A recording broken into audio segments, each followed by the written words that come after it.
Hello बच्चों। भाई देखो, नीट में ग्रेविटेशन का सवाल तो आना ही है। आप चाहे चेक कर लो, लास्ट ईयर कितने ही सालों के पेपर चेक कर लो उठा के, कम से कम 2 सवाल में तो ग्रेविटेशन का यूज है। और कभी कभी हम ग्रेविटेशन के चैप्टर का जो क्वेश्चन है उसको वर्क पावर एनर्जी का क्वेश्चन समझ के गलत भी करके आ जाते हैं। हम ग्रेविटी की वैल्यू कांस्टेंट लेके आ जाते हैं उसमें, और वो ऑप्शन भी वहां दिया होता है। लेकिन बेटा क्या होता है, ग्रेविटेशन का जो चैप्टर होता है उसमें बहुत सारी चीजें ऐसी होती है जिनको देख के हमें पता चल जाता है कि इसमें ग्रेविटेशन का फंडा लगना है। तो कम से कम 2 क्वेश्चन आपके ऐसे होते हैं जो ग्रेविटेशन वाले चैप्टर में से आते हैं, और 8 मार्क्स आपको ये चैप्टर दे के जाता है। ठीक है ना। तो यहां बेटा इस चैप्टर में मैंने लास्ट 15 से 16 साल में नीट के पेपर्स में आने वाला एक एक कॉन्सेप्ट, एक एक फॉर्मूला यहां इस सेशन में बताया है विद एक्सप्लेनेशन। ठीक, साथ में उस पर कई सारे मैंने सवाल भी कराए ताकि आपको वो फॉर्मूले उन सब का एप्लीकेशन आ जाए कि कैसे इन फॉर्मूलों को क्वेश्चन में अप्लाई करना है। ठीक है ना। प्रॉब्लम सॉल्विंग टेक्निक्स पे भी यहां पे थोड़ा सा मैंने मतलब प्रेशर दिया है, फोकस दिया है। तो अगर ये सेशन आप कर लेते हो तो आपके कम से कम 2 सवाल ग्रेविटेशन के पक्के हैं। ठीक है बच्चों, तो चलिए स्टार्ट करते हैं ग्रेविटेशन। ओके, देखो भाई, ग्रेविटेशन का भी थोड़ा सा मैं रिवीजन दे देता हूं आपको। ठीक है, 2 पार्टिकल्स अगर आसपास में हैं जिनका मास m1 और m2 है तो इनके बीच का फोर्स होता है g m1 m2 upon r square. ये ग्रेविटेशनल लॉ है। और g की वैल्यू होती है 6.67 into 10 to the power -11 SI unit में। ठीक है, यही था ये। अब ग्रेविटेशनल फील्ड, मान लो ये कोई मास है m, इससे किसी डिस्टेंस पे अगर हम इसका ग्रेविटेशनल फील्ड निकालें तो वो इस मास की तरफ होगा। कितना होगा? g m upon r square, अगर ये वाली डिस्टेंस r है तो। बिल्कुल ऐसे जैसे इलेक्ट्रिक फील्ड होता है। अब इस तरफ होने की वजह से यहां माइनस लगाते हैं तो इलेक्ट्रिक फील्ड में क्या होता है? k q upon X square होता है ना इलेक्ट्रिक फील्ड, ये k q upon X square होता है। ऐसे इसमें G M upon R square होता है। तो बिल्कुल इलेक्ट्रोस्टैटिक्स वाले ही फॉर्मूले चलते रहते हैं। ठीक, ग्रेविटेशनल पोटेंशियल बिल्कुल माइनस का जी एम अपॉन आर होता है। ठीक है ना। और gravitational field is equal to वही K Q by R, gravitational field DV by D R, वहां पर भी डीवी बाई डी आर ही होता है इलेक्ट्रिक फील्ड में भी। ठीक, अब सॉलिड स्फीयर अगर हम लेते हैं, ठीक है ना, सॉलिड स्फीयर के अंदर क्या क्या है कि सारे फॉर्मूले आपको पता होने चाहिए। तो जैसे ये सॉलिड स्फीयर है, कैसा ही तो सॉलिड स्फीयर बना है, इससे ही बना लेते हैं। ये लो, देखो ये जो सॉलिड स्फीयर है, अगर हम बात करें यहां की तो ये यहां से कितनी डिस्टेंस है? x। तो ये यहां से कितनी डिस्टेंस है? x। तो इस x डिस्टेंस पे अगर पोटेंशियल निकालना हो तो उसका फॉर्मूला होता है माइनस का जी एम अपॉन के क्यू अपॉन 2r क्यूब। तो 2r क्यूब आएगा यहां पे 3r square minus x square. ये वोल्टेज, अगर हम इलेक्ट्रोस्टैटिक्स की बात करें तो ये वोल्टेज है, और यहां पे ग्रेविटेशनल पोटेंशियल है ये। ठीक है ना। तो x डिस्टेंस पे ये करें। अब इसका मास अगर कैपिटल M है तब ये है, और ये सॉलिड है। तो अगर सॉलिड स्फीयर के सेंटर से x डिस्टेंस पे पोटेंशियल निकाले तो वो फॉर्मूला होगा। ठीक है ना। और यहां पे इलेक्ट्रिक फील्ड मतलब ग्रेविटेशनल फील्ड निकाले तो माइनस का G M X upon R cube, ये होगा। ठीक है ना। अब आप खुद सोचो, अगर x की वैल्यू में r डाल दूं तो सरफेस का पोटेंशियल आ जाएगा, माइनस का जी एम अपॉन आर आ जाएगा सरफेस का, और सेंटर का तो पोटेंशियल एट द सेंटर करूंगा तो x को 0 डाल सकते हैं। इस x को, इस वाले x को अगर मैं 0 डाल दूं तो सेंटर का पोटेंशियल आ जाएगा 3/2 G M upon R with minus sign, ये आ जाएगा। सॉलिड स्फीयर के सारे डेटा आपको मिल गए। ठीक है। अब सॉलिड स्फीयर के बाहर अगर कोई पॉइंट है तो वो तो सॉलिड स्फीयर पॉइंट मास हो गया। तो पॉइंट मास के लिए वोल्टेज वही रहती है। भाई अगर सॉलिड स्फीयर है और इसके बाहर वाला पॉइंट है, तो इस पॉइंट पे वोल्टेज ये होगी, ग्रेविटेशनल फील्ड ये होगा, ठीक, क्योंकि ये तो अब पॉइंट बाहर वाले के लिए तो पॉइंट मास हो गया ना ये, ठीक। तो ये इसके फॉर्मूले होते हैं। अब point P inside the shell, shell के अंदर अगर पोटेंशियल लें तो माइनस का Gm/r होता है और सब जगह यही होता है, और ग्रेविटेशनल फील्ड कितना होता है शेल के अंदर, 0 होता है। ओके, अब आउटसाइड द शेल अगर हम बात करें तो Gm/r होता है विद माइनस साइन, और ये Gm/r², अब तो पॉइंट मास हो गया बाहर वाले पॉइंट के लिए ग्रेविटेशन में। अब इससे यहां के बाद एक्चुअल में इसके ग्राफ बहुत मैटर करते हैं, तो मैं यहां पे ना ग्राफ बना रहा हूं इनके।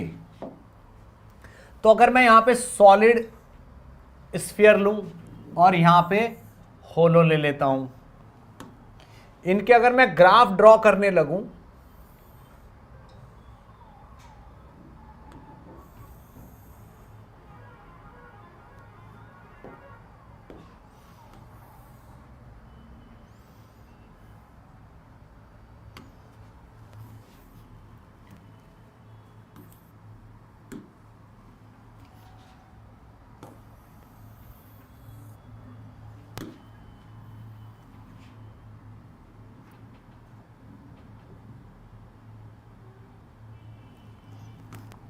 तो भाई देखो ध्यान से सुनना। अब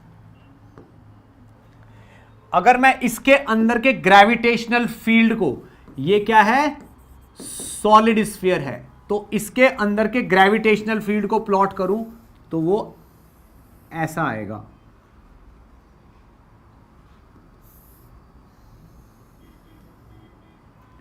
ये ग्रेविटेशनल फील्ड का ग्राफ है, नेगेटिव तो आना ही है, माइनस का Gm/this। और अगर इसके अंदर के पोटेंशियल को प्लॉट करूं, ठीक है ना, तो पोटेंशियल कुछ इस तरीके से आएगा, यहां तक तो ऐसे और यहां के बाद वो भी ऐसे। एक ही ग्राफ में मैंने दोनों, ये पोटेंशियल का ग्राफ हो गया, नेगेटिव तो होना ही है। अब यहां पे जितना भी पोटेंशियल होगा वो उससे 1.5 गुना होता है सेंटर पे। सेंटर पे पोटेंशियल ज्यादा होता है मैग्नीट्यूड में, जैसे ऐसे कम होता रहता है और ये डिक्रीज होता रहता है। ये पोटेंशियल का ग्राफ ग्रीन वाला, और ये ग्राफ ग्रेविटेशनल फील्ड का। अब ये अगर होलो है तो यहां पे भाई ग्रेविटेशनल फील्ड तो 0, और फिर बाद का ऐसे आता है। और अगर पोटेंशियल की बात करें तो अंदर सब जगह कांस्टेंट पोटेंशियल, उसके बाद ये ऐसे डिक्रीज होने लगता है। तो ये तो V का ग्राफ है, और ये वाला आपका E का ग्राफ है। नेगेटिव है इसलिए मैंने नीचे बनाया है भाई। इस पे अगर मैं प्लॉट करूं तो ऊपर की साइड पॉजिटिव, नीचे की साइड नेगेटिव, सब फॉर्मूले में नेगेटिव लगता है ना। तो ये ग्राफ है इसके। मैग्नीट्यूड करोगे तो ये ऊपर ही आ जाएंगे, मैग्नीट्यूड करोगे तो ये ऊपर ही आ जाएंगे। तो ये होलो स्फीयर मास m, ठीक है। Variation due to gravity, variation of acceleration due to gravity, effect of altitude. अच्छा, ये तो भाई अगर किसी स्फीयर के ऊपर यहां से h हाइट पे जाते हैं तो जो इस पॉइंट पे ग्रेविटी मिलती है वो मिलती है gravity eight the surface into 1 minus 2h/r, ये ठीक है ना। और अगर हम डेप्थ पे जाते हैं ये मिलती है, लेकिन h should be much much smaller than r, ये होना चाहिए, ठीक है ना। नहीं तो ग्रेविटी का एक ही फॉर्मूला है, G = G0 अपॉन, मतलब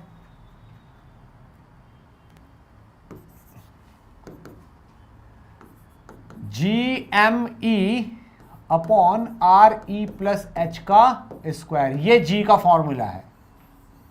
ये तो बदलेगा ही नहीं, ये नहीं बदलेगा। यहां पे G का फॉर्मूला ये है, ये ट्रू है, ये थोड़ा अप्रोक्सीमेशन है। अब ये क्या बोलता है कि डेप्थ पे, अगर भाई हम यहां पे किसी डेप्थ पे चले जाएं, मान लो ये तो सेंटर है और हम h डेप्थ पे चले गए, तो इस जगह पे ग्रेविटी की वैल्यू होती है G0 into 1 minus h upon RE,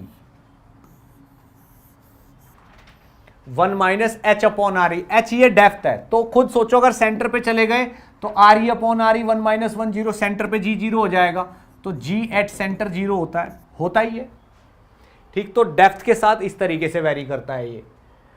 अब ये क्या बोल रहा है कि सैटेलाइट वेलोसिटी और ऑर्बिटल वेलोसिटी। भाई ऑर्बिटल वेलोसिटी, अगर ये मान लीजिए कोई भी प्लेनेट है और इसके चारों तरफ ये दूसरा कोई सैटेलाइट या ये घूम रहा है किसी ऑर्बिटल में, किसी ऑर्बिट में, तो भाई ऑर्बिटल वेलोसिटी होती है under root GME upon are.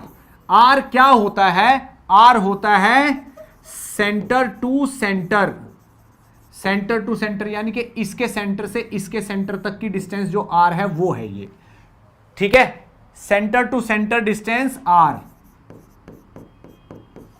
ये तो ये ऑर्बिटल वेलोसिटी होती है। ठीक है भाई, अगर किसी भी ऑर्बिट में किसी प्लैनेट को घूमना है तो इतनी वेलोसिटी के साथ ही घूम पाएगा। Next, time period of satellite. Satellite का टाइम पीरियड क्या होता है? T is equal to 2 pi R. अब 2 पाई इंटू आर, अब RE प्लस एच होगा डिवाइडेड बाई उसकी ऑर्बिटल वेलोसिटी। ऑर्बिटल वेलोसिटी क्या होती है? Under root GME upon RE plus H, बस ये।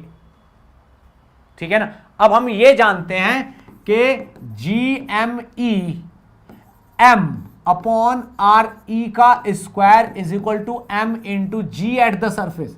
M से M काट दो तो ये GME को हम लिख सकते हैं G नोट, यानी कि G eight the surface into RE का स्क्वायर। ठीक है ना। तो कहीं कहीं पे इस GME को GRE का स्क्वायर लिख दिया जाता है, वरना फॉर्मूला ये भी अपना सही है। आप खुद देखो यहां पे T इज इक्वल टू, ठीक है ना, 2 pi upon root of GME into RE plus H का 3/2। तो आप चाहो तो इसको लिख सकते हो T square is equal to 4 pi square upon GME into RE plus H का क्यूब। यहां से प्रूव हो जाता है T का square is directly proportional to R का क्यूब, ऐसे भी आप कह सकते हो। एनर्जी ऑफ द सैटेलाइट, भाई किसी भी ऑर्बिट में या R डिस्टेंस पे पोटेंशियल एनर्जी इतनी होती है, काइनेटिक एनर्जी उसकी आधी होती है बट पॉजिटिव होती है। अगर पोटेंशियल एनर्जी -2 है तो काइनेटिक एनर्जी +1 होगी, ये रेशो रहता है। तो पोटेंशियल एनर्जी और काइनेटिक एनर्जी का रेशो रहता है -2 रेशो +1। ऑलवेज यही रहेगा। केपलर्स लॉ, फर्स्ट लॉ क्या कहता है कि भाई ये इलिप्टिकल है, इलिप्टिकल ऑर्बिट है और एक फोकस पे सन होता है अर्थ के। दूसरा ये क्या कहता है कि mvr is equal to constant, angular momentum constant होता है। यहीं से पता चलता है कि dA/dt, यानी कि कोई भी सैटेलाइट सेम टाइम में जो एरिया स्वीप करता है, dA/dt is equal to 1/2 v into R, v into R, ये कह सकते हैं 1/2 v इंटू आर, ये dA/dt हो गया। ठीक है ना। अब vr की वैल्यू L अपॉन m है, तो आप यहां पे dA/dt को लिख सकते हो 1/2 vr की वैल्यू m अपॉन l, तो m अपॉन 2l। तो dA/dt इज इक्वल टू, यानी कि ये चीज क्या हो गई?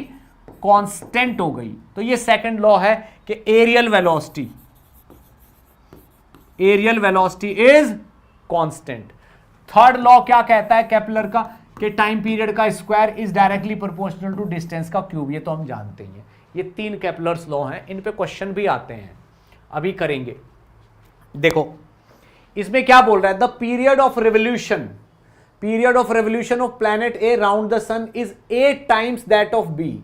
The distance of A from the sun is how many times greater than that of B from the sun?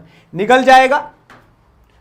ये कह रहा है कि टाइम पीरियड का square is directly proportional to R का क्यूब। तो T1 का स्क्वायर बाई T2 का square is equal to R1 का क्यूब बाई R2 का क्यूब। ठीक है ना। टाइम पीरियड यानी कि TA अपॉन TB का स्क्वायर इज इक्वल टू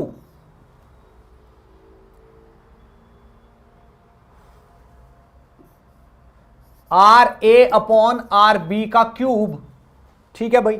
अब ये कह रहे time period revolution of planet A around the sun is 8 times that of B.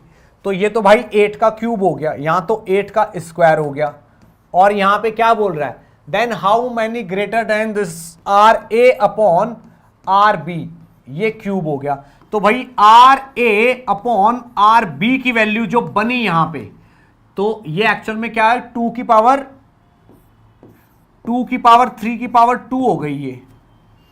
तो R A upon R B का क्यूब हो गया, तो 3 से ये वाला 3 कट गया, 2 की पावर 2 बच गया। तो R A is equal to 4 times of R B, तो 4 गुने वाला आंसर हो जाएगा, 4 टाइम्स आंसर हो जाएगा यहां पे। बहुत सिंपल काम है।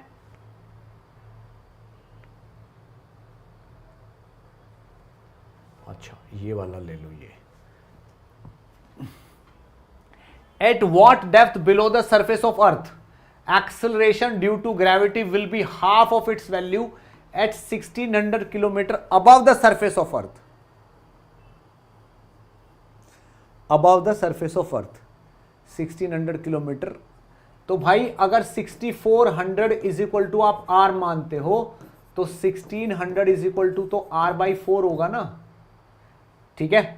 तो अगर मैं ऊपर की तरफ लिखूं एक्सेलरेशन, यानी कि mg is equal to GMEM upon 5r/4 का स्क्वायर।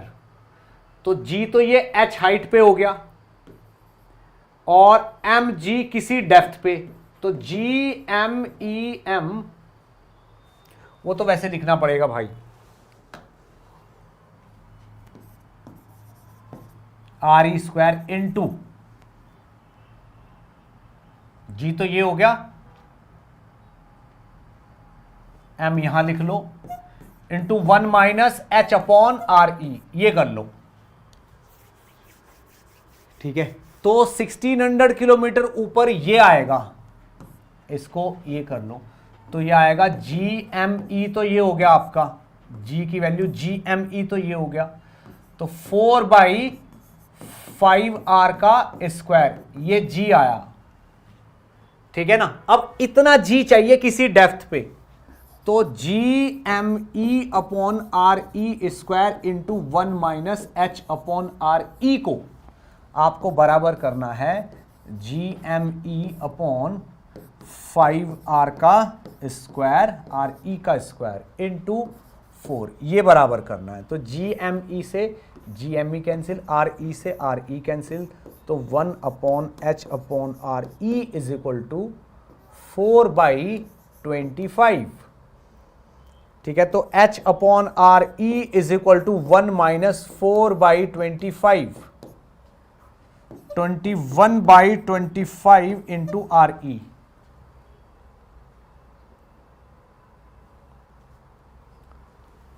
कुछ गड़बड़ हो गई है क्या? नहीं, ये 16 है, दिस इज योर 16, तो दिस इज 9/25, तो 9/25 RE कितना बैठेगा नहीं पता, अब कौन कैलकुलेशन करे यार। 9/25 इंटू 6400 किलोमीटर,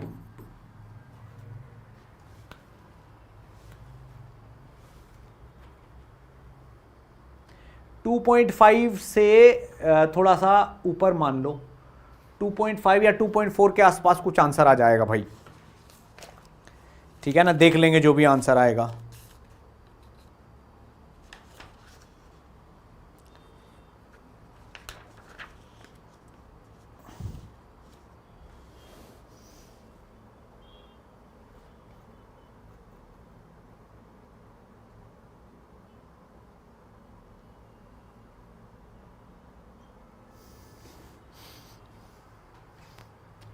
कहीं हमने कुछ मिस्टेक की है क्या? नहीं की है ना, नहीं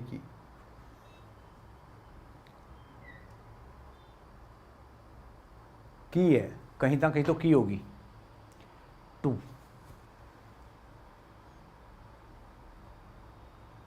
सर अगर इस पूरे लेक्चर को अच्छे से कंप्लीट कर लूं तो कितने मार्क्स एक्सपेक्ट कर सकते हैं? बेटा देखो, लेक्चर कंप्लीट करने से आपके मार्क्स कितने बढ़ सकते हैं वो तो कोई नहीं बता सकता, बट जो कटने वाले हैं वो कटेंगे नहीं। और जो आपने टॉपिक यहां पे पढ़ लिया उसको क्वेश्चन आपसे हो भी जाएगा। ठीक है, तो भाई ये वैसे भी 11th है, ठीक, तो मैं कह रहा हूं 60 से 80 मार्क्स के आसपास तो बढ़ने ही चाहिए। तो इसको ना एक बार फिर से मैं चेक कर लेता हूं क्वेश्चन में, और देर लग रही है फालतू में। At what depth below the surface of earth, ठीक है, तो डेप्थ पे फॉर्मूला क्या होता है?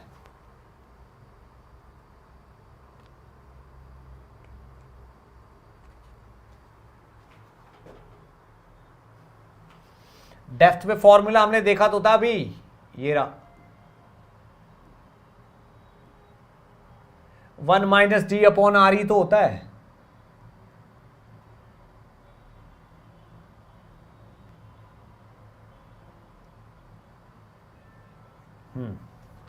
इसको ठीक से देख लेते हैं अभी। तो वो बोल रहा है at what depth below the surface of earth acceleration due to gravity will be half of its value. भाई ये हाफ भी लिख रहा है, हम तो बराबर कर रहे हैं। Will be half of its value at 1600 पे जो भी आएगा उसको भी 1/2 भी करना है। ठीक है, तो half of its value at this, तो दिस डिवाइडेड बाय 2 भी करो अभी, तो इसका 2 करेंगे तो ऊपर 16 का 8 आ जाएगा। 16 के बजाय कितना आ जाएगा? 8 आ जाएगा।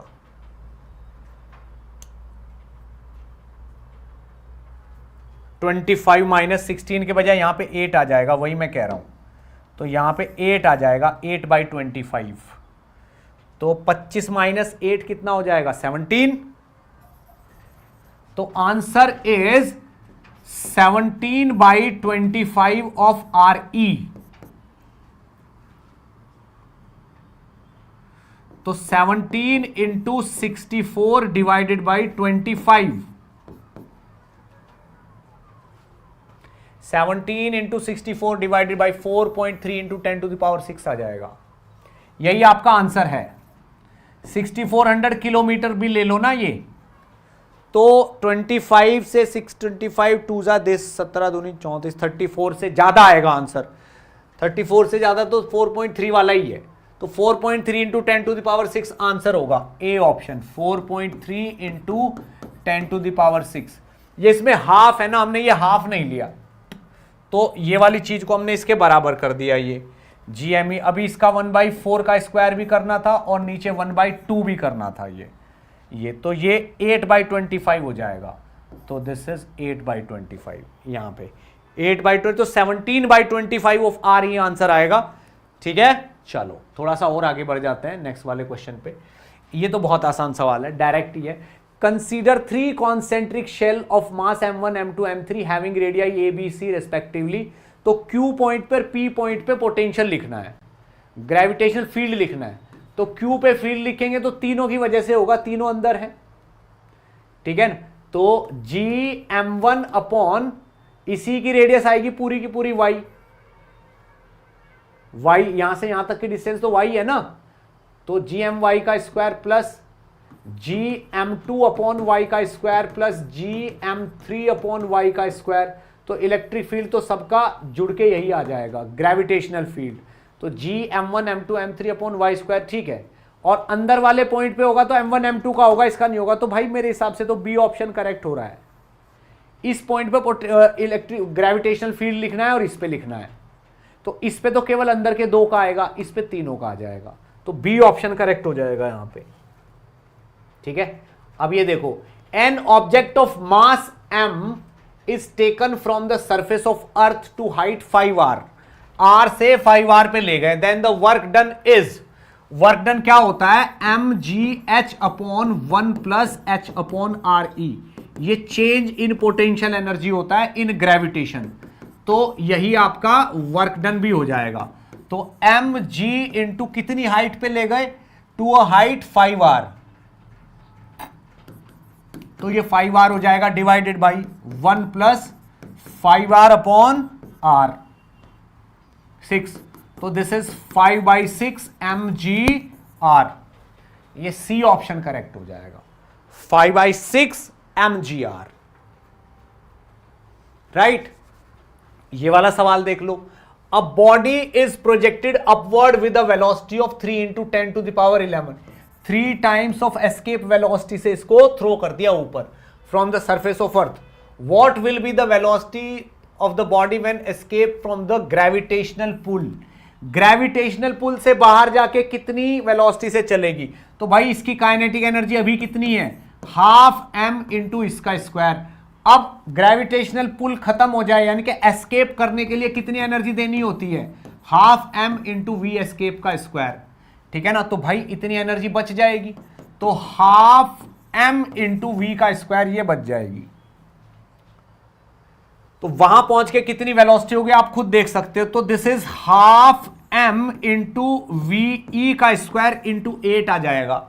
ये तो 9 है ना, तो 8 इंटू दिस आ जाएगा is equal to half M into वहां की वेलोसिटी का स्क्वायर। हाफ एम से हाफ एम कैंसिल, तो v की वैल्यू हो गई √8 इंटू वीई। √8 इंटू वीई, ये डी ऑप्शन यहां पे करेक्ट हो जाएगा। यानी कि इंटरस्टेलर स्पेस में इसकी वेलोसिटी इतनी होगी जब ये इनफाइनाइट से भी दूर चली जाएगी। चलो ठीक है, तो भाई आज का जो सेशन है, ठीक है ना, हम यहीं तक खत्म करते हैं। अब कुछ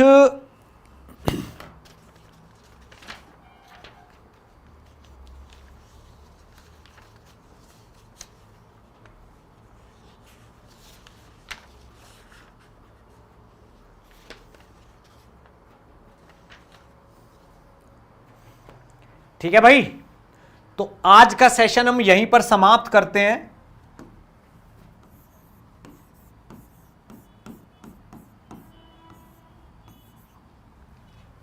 एक चैप्टर इसमें फ्लूइड मैकेनिक्स अभी बचा हुआ है, तो वो अभी 12th का सेशन लूंगा मैं 2-3 दिन बाद, उसके साथ कवर करा दूंगा। ठीक है